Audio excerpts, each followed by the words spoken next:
আসসালামু আলাইকুম। আমার প্রিয় শিক্ষার্থীবৃন্দ,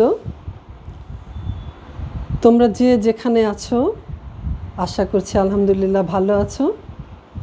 আমার অনলাইন ভিত্তিক ক্লাসে তোমাদের স্বাগত জানাচ্ছি।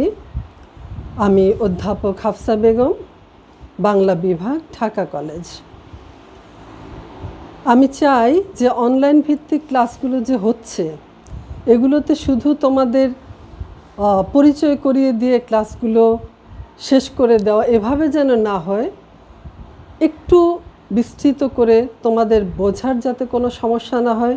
নিজেরা যখন তৈরি করবে পড়াগুলো তখন যেন এই ক্লাসগুলোর উপর ভিত্তি করেই একটা সুস্পষ্ট নিদর্শন তোমরা পেতে পারো, সেজন্য একটু বিস্তারিত ক্লাস হলে তোমাদের জন্য সুবিধা হবে আশা করছি।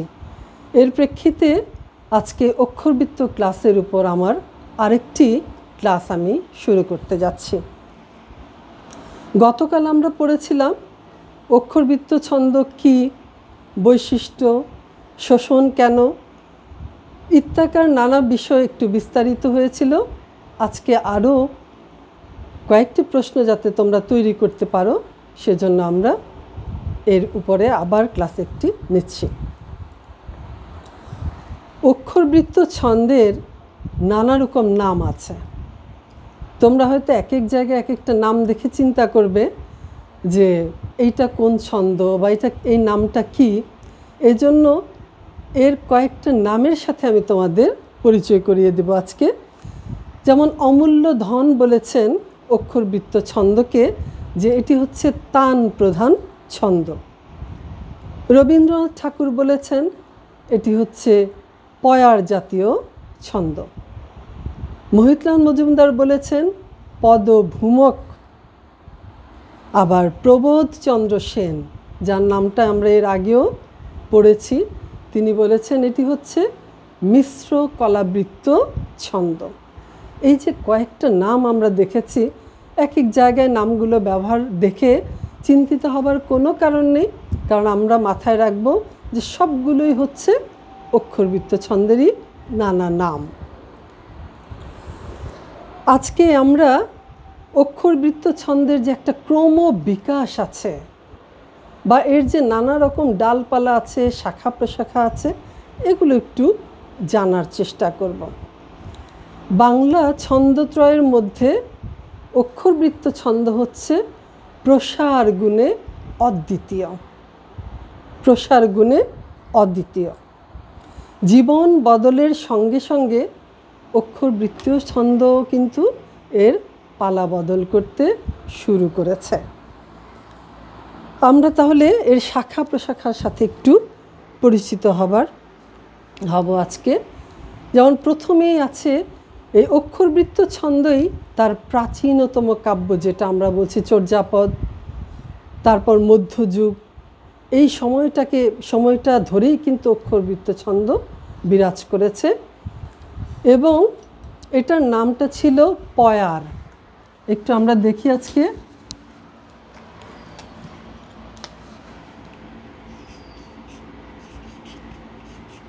পয়ার, তাহলে পয়ারটা কি? পয়ার হচ্ছে ৮-৬ দুটো পর্ব থাকবে। ৮-৬ পর্ব, দুটো পর্ব এখানে থাকলো, এখানে ৮ এখানে ৬, তাহলে আমাদের মাত্রা সংখ্যা হচ্ছে 14।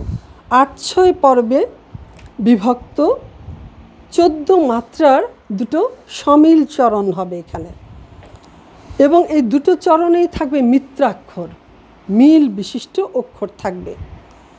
প্রতি চরণের শেষে ভাবের আংশিক বা সামগ্রিক পরিসমাপ্তি ঘটবে এবং পয়ারের যে বৈশিষ্ট্য আছে, এক দাড়ি দুই দাড়ি, এটি হচ্ছে পয়ারের বৈশিষ্ট্য। যেমন তোমরা মধ্যযুগের বাংলা গীতি কবিতায় পড়ছো, পদগুলো পড়ছো। এখানে কবি জ্ঞানদাসের একটা পদ যদি আমরা দুটো লাইন লিখি, এখানে 61 নম্বর পদে দুটো লাইন একটু লিখি তোমাদের বোঝার জন্য। রূপ লাগি আখি ঝুরে, রূপ লাগি আখি ঝুরে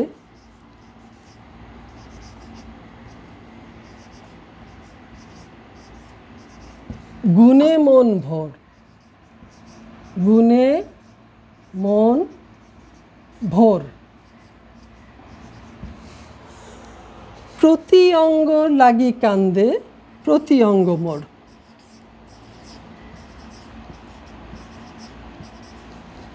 প্রতি অঙ্গ লাগি কান্দে প্রতি অঙ্গ মোর।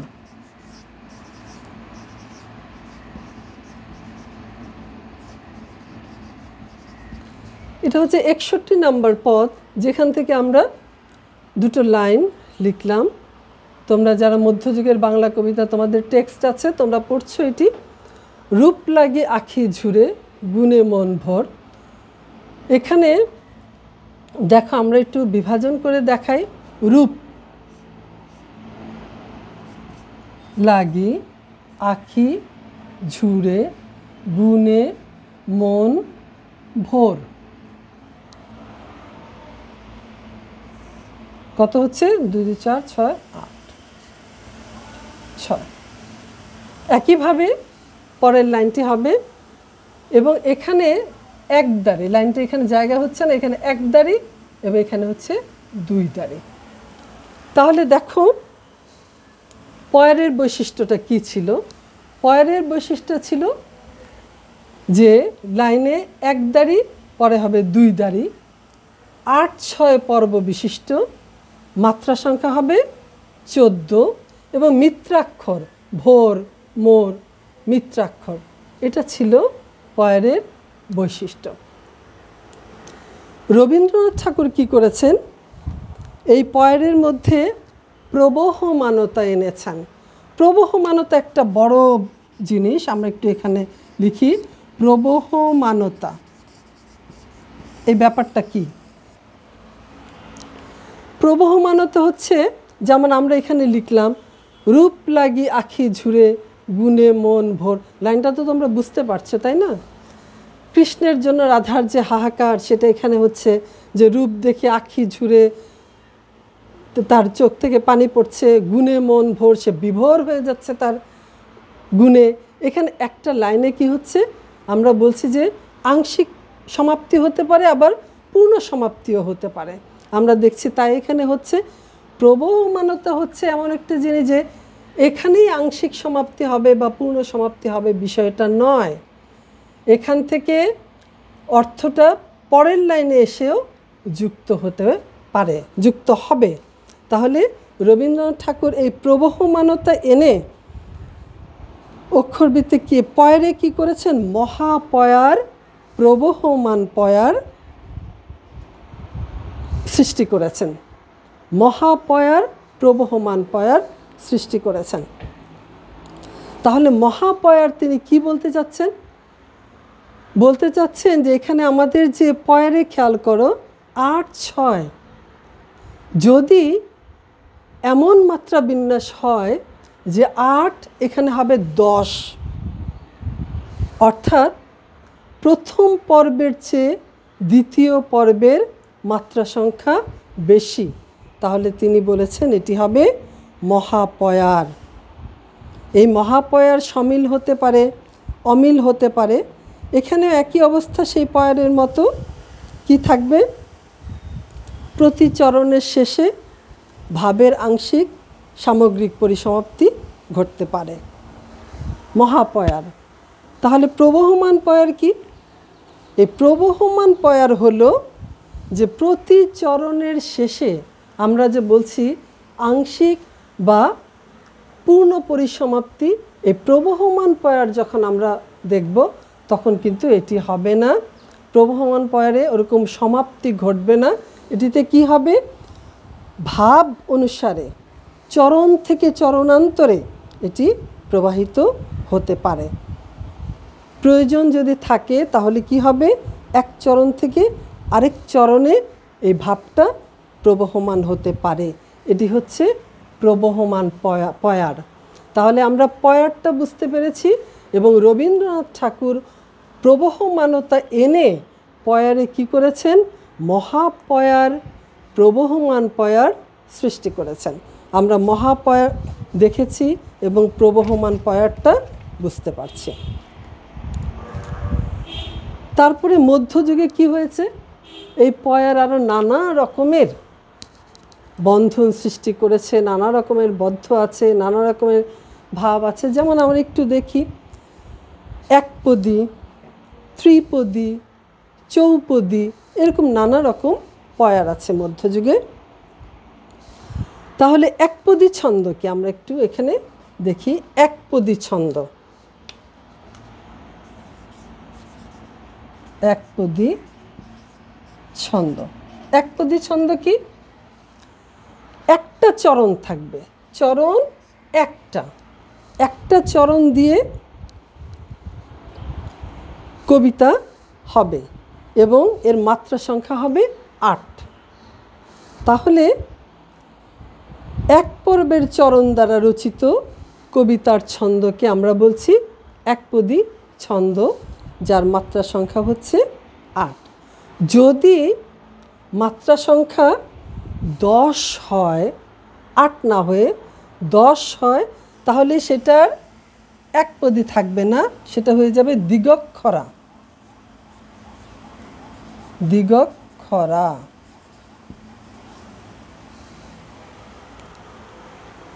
তাহলে একপদী ছন্দ হচ্ছে 8 মাত্রা থাকবে, 8 মাত্রা। যদি 8 মাত্রা না হয়ে 10 মাত্রা হয়, তাহলে আমরা তাকে বলবো দ্বিগক্ষরা ছন্দ। আচ্ছা, এই একপদী ছন্দের পরে আমরা দেখছি ত্রিপদী ছন্দ আছে আবার। ত্রিপদী ছন্দ। ত্রিপদী ছন্দ ব্যাপারটাকে যে প্রত্যেক চরণে থাকবে 3টা করে পর্ব, প্রত্যেক চরণে থাকবে 3টা করে পর্ব। চরণের প্রথম আর দ্বিতীয় পর্বে অন্তমিল থাকবে। চরণের প্রথম আর দ্বিতীয় পর্বে অন্তমিল থাকবে। অন্তমিল মানে কি, মিল থাকবে শেষে। তাহলে এটি হচ্ছে ত্রিপদী ছন্দ। যেমন আমরা একটু একটা কবিতা দিয়ে বোঝাই। যেজন দিবসে মনের হরষে জ্বালায় মোমের বাতি। আমরা এগুলো একটু মুছে দিচ্ছি, তোমরা নিশ্চয়ই লিখেছ। আমি বারবার বলছি যে আমার এই ক্লাসগুলো হচ্ছে অনুশীলন ভিত্তিক ক্লাস এবং লিখতে হবে, সাথে সাথে বুঝতে হবে। শুধু বুঝে বুঝে কানে শুনলাম চলে গেলাম, এইভাবে কিন্তু এই ক্লাসগুলো হবে না। এই ক্লাস করার সাথে সাথে তোমাদের খাতা কলম নিয়ে তৈরি হতে হবে এবং লিখে যেতে হবে যে কথাগুলো আমরা বলছি। তাহলে আমি একটু লিখি, ত্রিপদী ছন্দ আমি কাকে বলছি। যেজন দিবসে মনের হরষে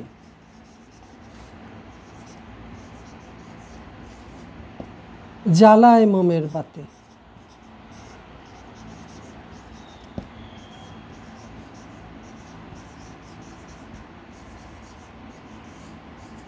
আচ্ছা, তাহলে দেখো দুটো পর্ব আছে, যেজন দিবসে মনের হরষে। 3 নম্বরটা হচ্ছে জ্বালায় মোমের বাতি। আমরা কি বলছি, প্রথম পর্ব দ্বিতীয় পর্ব হচ্ছে অন্তমিল সম্পন্ন। খেয়াল করো, যেজন দিবসে মনের হরষে, মিল আছে, তাই না? তাহলে এখানে একইভাবে যে দুটো পর্বের মধ্যে অন্তমিল থাকবে এবং এটি হবে 3টা পর্ব বিশিষ্ট। প্রত্যেক চরণে এরকম 3টা করে পর্ব থাকবে। এগুলোকে আমরা বলছি ত্রিপদী ছন্দ। ত্রিপদী ছন্দ, ত্রিপদী ছন্দ। আচ্ছা, তারপর আরও আছে আমাদের চৌপদী ছন্দ। চৌপদী ছন্দ আমি তোমাদের খুব পরিচিত কবিতাগুলো নিয়ে বলার চেষ্টা করছি, যাতে তোমাদের, যেমন ত্রিপদীতে আমরা যেটা দেখালাম, যেজন দিবসে মনের হরষে, যে মনের আনন্দে কি করে, দিবসে দিনের বেলায় বাতি জ্বালিয়ে রাখে, তাই না? যেজন দিবসে মনের হরষে জ্বালায় মোমের বাতি। আশু গৃহে তার দেখিবে না আর, নিশীথে প্রদীপ ভাতি। অনেকে ভুল করে ওইটাও বাতি করো, ভাতি। অর্থাৎ আশু তার আর কি হবে না, যে সে যখন প্রয়োজন পড়বে তখন নিশীথেও কি, যেজন দিবসে মনের হরষে জ্বালায় মোমের বাতি, আশুগৃহে তার দেখিবে না, সে আবার তখন নিশীথেও হয়তো প্রদীপে দেখা পাবে না, তাই না? এরকম একটি কবিতা। চৌপদী ছন্দটা কেমন? চৌপদী ছন্দে কয়টা থাকবে? 4টি পর্ব থাকবে। ত্রিপদীতে 3টা পর্ব, চৌপদী ছন্দে আমাদের থাকছে 4টা পর্ব। যেমন এটাও তোমাদের খুব পরিচিত একটা কবিতা দিয়ে দেখানোর চেষ্টা করি।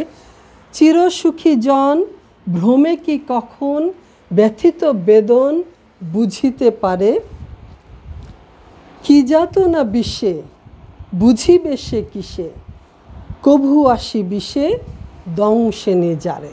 তাহলে আমাদের খেয়াল করেছ, চিরসুখী জন একটা পর্ব, ভ্রমে কি কখন, একটা লাইন আমি লিখি, একটা লাইন, তো বড় লাইন এদিক থেকে লিখি।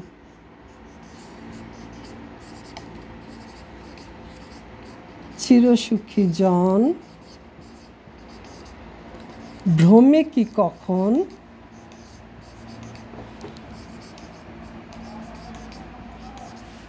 ব্যথিত বেদন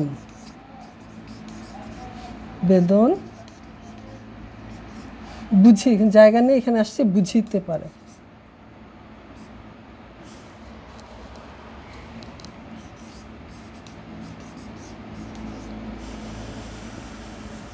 এটা সবার মুখস্থ, তারপর আমি একটু ছন্দ বিভাজন সেজন্য দেখানোর চেষ্টা করছি। কয়টা পর্ব আমরা বলছি দেখো, চিরসুখী জন ভ্রমে কি কখন, ব্যথিত বেদন বুঝিতে পারে। চৌপদী ছন্দ 4টা পর্ব থাকবে, 4টে পর্ব এখানে আছে। যদি 4টা পর্বের প্রথম, দ্বিতীয়, তৃতীয় পর্বের মধ্যে অন্তমিল দেখো, তাহলে সেটা হবে চৌপদী ছন্দ। আমরা একটু খেয়াল করি আমাদের অন্তমিল আছে কিনা। চিরসুখী জন ভ্রমে কি কখন, ব্যথিত বেদন বুঝিতে পারে। তাহলে আমরা 3টা পর্বের মধ্যেই অন্তমিল দেখতে পাচ্ছি। এরকম 3টা পর্বের অন্তমিল সম্পন্ন যে কবিতাগুলো, এগুলোকে আমরা বলছি যে এখানে আছে চৌপদী ছন্দ।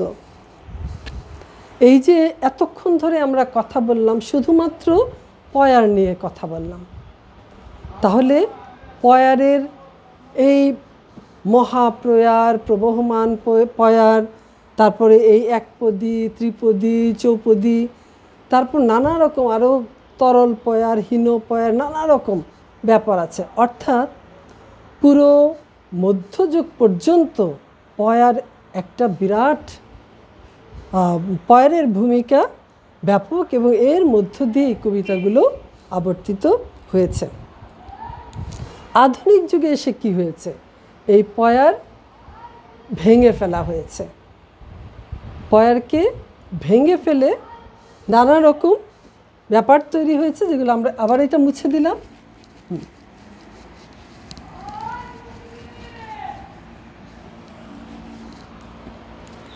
পয়ারকে ভেঙে আধুনিক যুগে কি কি হয়েছে এগুলো একটু আমরা ধারাবাহিকভাবে দেখি। অমিত্রাক্ষর ছন্দ,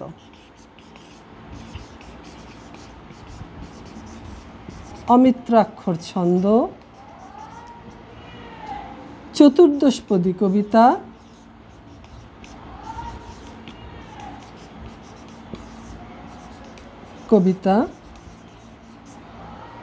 মুক্তক ছন্দ,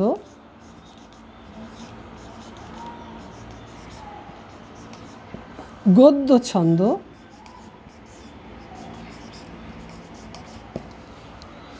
তাহলে কি হচ্ছে, আধুনিক যুগে পয়ারকে ভেঙে নির্মিত হয়েছে এ ধরনের নানাবিধ ছন্দ, যেগুলো আমরা একটু লিখলাম এখানে। প্রথমেই আমরা অমিত্রাক্ষর ছন্দ নিয়ে একটু কথা বলি। তোমাদের প্রথম বর্ষের ছাত্রদের মাইকেল মধুসূদনের মেঘনাদ বধ মহাকাব্যটি তোমাদের টেক্সট হিসাবে আছে, পাঠ্য আছে। এই কাব্যটি পড়ার সাথে সাথে তোমরা নিশ্চয়ই অমিত্রাক্ষর ছন্দ সম্পর্কে কিছুটা ধারণা পেয়েছ। পয়ারের যে একটা ক্লান্তিকর আড়ষ্টতা, আমরা দেখেছি মধ্যযুগে শুধুমাত্র পয়ার পয়ার পয়ার, এই একই জিনিস চর্বিত চর্বণ, এই আড়ষ্টতা থেকে বাঙালি পাঠককে মুক্তির স্বাদ এনে দিয়েছেন আধুনিক যুগে মাইকেল মধুসূদন দত্ত। তিনি পয়ারের এই ক্লান্তি, এই আড়ষ্টতা, এটাকে ভেঙে দিয়েছেন। ভেঙে তিনি নির্মাণ করেছেন অমিত্রাক্ষর ছন্দ। তাহলে অমিত্রাক্ষর ছন্দের ভেতরে মাইকেল মধুসূদন কি করেছেন দেখো, নামটাতেই বোঝা যাচ্ছে অমিত্রাক্ষর ছন্দ, অর্থাৎ এই ছন্দের মধ্যে কোনো মিত্র অক্ষর থাকবে না। পয়ারে যেমন আমরা বারবার বলেছি এর সাথে মিল থাকতে হবে, প্রথম পর্ব দ্বিতীয় পর্ব মিল হতে হবে, ত্রিপদীতে প্রথম দ্বিতীয় তৃতীয় মিল হতে হবে, এরকম করে প্রত্যেকটার মধ্যে একটা মিল আমরা দেখিয়েছি। কিন্তু অমিত্রাক্ষর ছন্দের ভেতরে কোনো মিত্র অক্ষর থাকবে না এবং এর ভেতরে তিনি প্রবহমানতা যুক্ত করেছেন। আমরা দেখছি যে একটা চরণের শেষে যে একটা পরিসমাপ্তি ঘটবে এরকম কিন্তু ঘটছে না। এটার প্রয়োজন অনুসারে, ভাবের প্রয়োজন অনুসারে সে পরবর্তী চরণের ভেতরেও চলে আসতে পারছে, যেটা আমরা বারবার প্রবহমানতা বোঝানোর ক্ষেত্রে ব্যবহার করছি। তাহলে অমিত্রাক্ষর ছন্দ কি? যে এখানে কোনো মিত্র অক্ষর থাকবে না, কোনো অন্তানুপ্রাস থাকবে না, কিন্তু প্রবহমানতা যুক্ত এই ছন্দটির নাম হচ্ছে অমিত্রাক্ষর ছন্দ। শুধু যে আমরা বলছি যে মিত্র অক্ষর থাকবে না, মিল থাকবে না, এটি বড় কথা নয়। অমিত্রাক্ষর ছন্দের বড় কথা হচ্ছে এখানে প্রবহমানতা যুক্ত হয়েছে, জ্যোতির স্বাধীনতা, ছন্দের প্রবহমানতা, এগুলোই হচ্ছে অমিত্রাক্ষর ছন্দের মৌল বিশেষত্ব। তারপর আমরা কথা বলবো চতুর্দশপদী কবিতা। এটার সাথে তোমরা সবাই পরিচিত আছো। এই চতুর্দশপদী কবিতা, এটাকে যদি বলি আমরা সনেট, তাহলে তোমরা আরও ভালোভাবে বুঝে নিতে পারবে, কারণ তোমরা সনেটের সাথে উচ্চ মাধ্যমিকে পরিচিত হয়েছ, মাধ্যমিকেও পরিচিত হয়েছ। তাহলে সনেটটা কি? এই সনেটের প্রবক্তা হলেন বাংলা কবিতায় মাইকেল মধুসূদন দত্ত। তিনি প্রথম বাংলা কাব্যে চতুর্দশপদী কবিতা বা সনেটকে পরিচিত করিয়েছেন ইটালিয়ান কবি পেত্রার্ক। এই পেত্রার্ক এর নাম তুমি হয়তো তোমরা শুনেছ। ইটালিয়ান কবি পেত্রার্ক এবং মিল্টন তাদের ভাবাদর্শে তিনি অনুপ্রাণিত হয়েছেন এবং তিনি সনেট রচনায় উদ্বুদ্ধ হয়েছেন। মাইকেল মধুসূদন দত্ত 108টি সনেট রচনা করেছেন। 108টি সনেট তিনি রচনা করেছেন। তাহলে সনেটটা কি? সনেটটা হলো একটি মাত্র অনুভূতি থাকবে, একটি মাত্র অনুভূতি থাকবে, একটা বিশেষ ছন্দবদ্ধ রীতিতে কবিতাটি রচিত হবে। এখানে 14 বা 18 মাত্রা বিশিষ্ট হবে, 14 বা 18 মাত্রা বিশিষ্ট হবে, কিন্তু পংক্তি হবে 14টা। খেয়াল করতে হবে, মাত্রা 14 বা 18, কিন্তু পংক্তি হচ্ছে 14। ঠিক আছে? তাহলে এখানেও 8-6 ব্যাপারটি কাজ করবে, এখানেও 8-6 ব্যাপারটি কাজ করবে। এই 8কে বলা হচ্ছে অষ্টক আর 6কে বলা হচ্ছে শতক।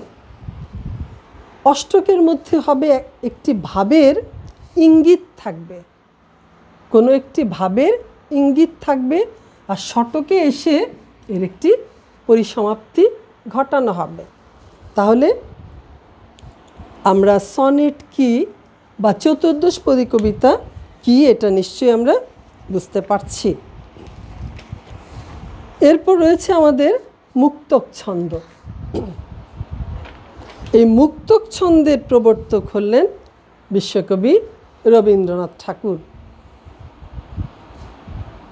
যে ছন্দে জ্যোতিকে উপেক্ষা করা হয় এবং ছেদ অনুসারে পর্ব গঠিত হয়।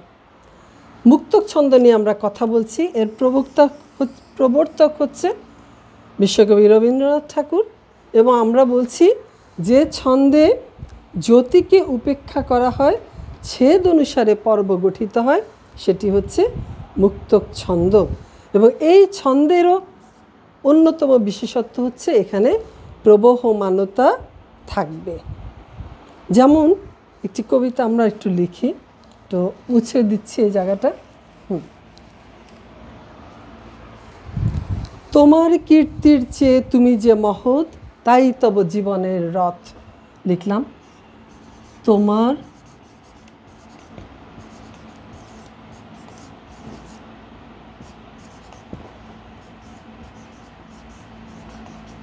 তুমি যে মহৎ,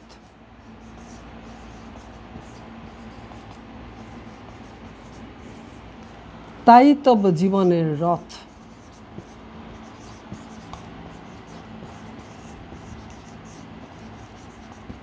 জীবনের রথ তো দেখায় তোমার কীর্তির চেয়ে তুমি যে মহৎ। আমরা অক্ষরবৃত্ত ছন্দ বিভাজনে বলেছি আদি আর মধ্যে এক, অন্তে দুই। তোমার কীর্তির চেয়ে তুমি যে মহৎ, তাহলে কি হচ্ছে 3 3 6 8, এখানে কি হচ্ছে 6। তারপর দেখো তাই তব জীবনের রথ, তাই তব জীবনের রথ। 2 2 4 5 10। এটি হচ্ছে মুক্তক ছন্দে রচিত। তাহলে মুক্তক ছন্দ আমরা ব্যাপারটি বুঝতে পারছি। এখানে কি হবে না, এখানে জ্যোতিকে উপেক্ষা করা হবে কিন্তু ছেদ অনুসারে পর্বটা গঠিত হবে। এর অন্যতম বৈশিষ্ট্য হচ্ছে প্রবহমানতা। রবীন্দ্র মুক্তক, যেটা রবীন্দ্র মুক্তকের যথার্থ মুক্তি অক্ষরবৃত্তেই বর্তমান। এই যে রবীন্দ্রনাথের মুক্তক ছন্দ, এর মুক্তিও তোমরা খেয়াল করেছ অক্ষরবৃত্তেই বর্তমান। তারপরে রয়েছে গদ্য ছন্দ। গদ্য ছন্দ ব্যাপারটা কি, এই অক্ষরবৃত্তের ভেতর দিয়েই কিন্তু গদ্য ছন্দ আবির্ভাব। বিংশ শতকের চতুর্থ দশকে রবীন্দ্রনাথ ঠাকুর এই গদ্য কবিতার রূপরীতি, গদ্য ছন্দের রূপরীতি বাংলা কবিতায় বা বাংলা কাব্যে প্রবর্তন করেছেন। তাহলে গদ্য ছন্দটা কি, গদ্য ছন্দেও মিত্রাক্ষর, গদ্য ছন্দ এখানেও কোনো মিত্রাক্ষর থাকবে না, অসম পর্বে গঠিত হবে, কোনো সমপর্ব থাকবে না। সমগ্র কবিতা হবে ছেদ বিচ্ছিন্ন চরণ দিয়ে গঠিত এবং চরণের দৈর্ঘ্য হবে অর্থ অনুযায়ী স্বাধীন। এখানে কোনো ছন্দবদ্ধ নিয়ম নেই, এখানে তার অর্থটাই প্রধান, অর্থ অনুযায়ী স্বাধীন। তাহলে গদ্য ছন্দটা আমরা দেখেছি, এই গদ্য ছন্দই কেবল অক্ষরবৃত্তেরই না, বাংলা কবিতার শেষ পরিণতি হিসাবে সামগ্রিকভাবে কাব্যে সমাদৃত হয়েছে গদ্য ছন্দ। অর্থাৎ কি হলো, আমরা যে পয়ার থেকে শুরু করেছিলাম সেই পয়ার থেকে ভেঙে ভেঙে মধ্যযুগ, আধুনিক যুগকে বিস্তৃত করে এটার পরিসমাপ্তি ঘটেছে গদ্য ছন্দে। এবং গদ্য ছন্দই হচ্ছে বাংলা কাব্যে অক্ষরবৃত্তের শেষ পরিণতি হিসাবে সাম্প্রতিকভাবে সমাদৃত। তাহলে যদি একটি প্রশ্ন হয় যে বাংলা কবিতায় অক্ষরবৃত্ত ছন্দের ক্রমবিকাশ আলোচনা করো, এই প্রশ্নটা খুবই গুরুত্বপূর্ণ এবং বারবারই আমরা দেখেছি এসে থাকে। এই অক্ষরবৃত্ত ছন্দের ক্রমবিকাশ, ধারাবাহিকভাবে এর বিকাশটা কিভাবে হলো, এটা যখন আমরা লিখতে যাব তখন আমাদের শুরু করতে হবে সেই পয়ার থেকে, এবং এটি কিভাবে গদ্য ছন্দে এসে একটা সামগ্রিক পরিণতি লাভ করেছে এই পর্যন্তই হচ্ছে আমাদের ক্রমবিকাশ। তাহলে একটা বড় প্রশ্ন যেটা 10 নম্বরের জন্য এসে থাকে, এটা আজকে আমরা বলার চেষ্টা করেছি এবং আশা করেছি খুব প্রত্যেকটা জিনিস আমরা বলে বলে ধারাবাহিকভাবে একটা পরিসমাপ্তি দিয়েছি। নিশ্চয়ই তোমরা বুঝতে পেরেছ।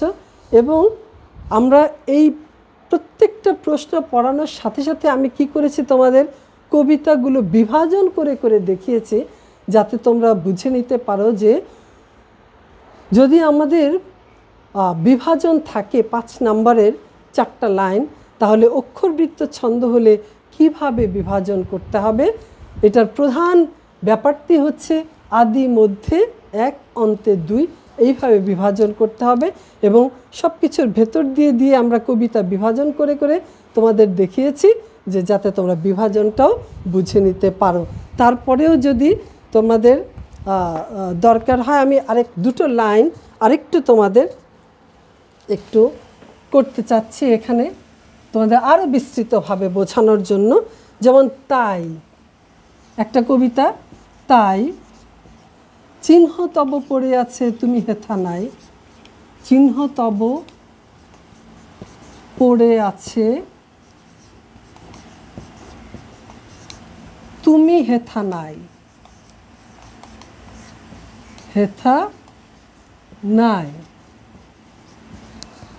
আমাদের খেয়াল করো, তাই চিহ্ন তব পড়ে আছে তুমি হেথা নাই, একটু আমরা বিভাজন করি। তাই চিহ্ন আদি 1, চিহ্ন তব পড়ে আছে তুমি হেথা নাই। তাহলে এখানে কত 2, এখানে কত 1 2 3 4 5 6 7 8 9 10 11 12 13 14, এখানে হচ্ছে 14। তাহলে দেখো যে অক্ষরবৃত্ত, এই যে কবিতাটা, এটা হচ্ছে অক্ষরবৃত্ত ছন্দের একটা পরিণত পর্যায়।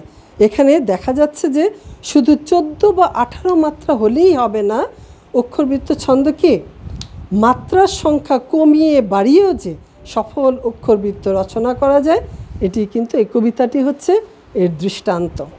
তাহলে তোমরা আজকে এখান থেকে বিভাজন করতে পারবে, এই ক্লাসটি থেকে তোমরা ছন্দের বিভাজন করতে পারবে এবং একটি বড় প্রশ্নের উত্তর অক্ষরবৃত্ত ছন্দের ক্রমবিকাশ আলোচনা করো, এটি তৈরি করতে পারবে।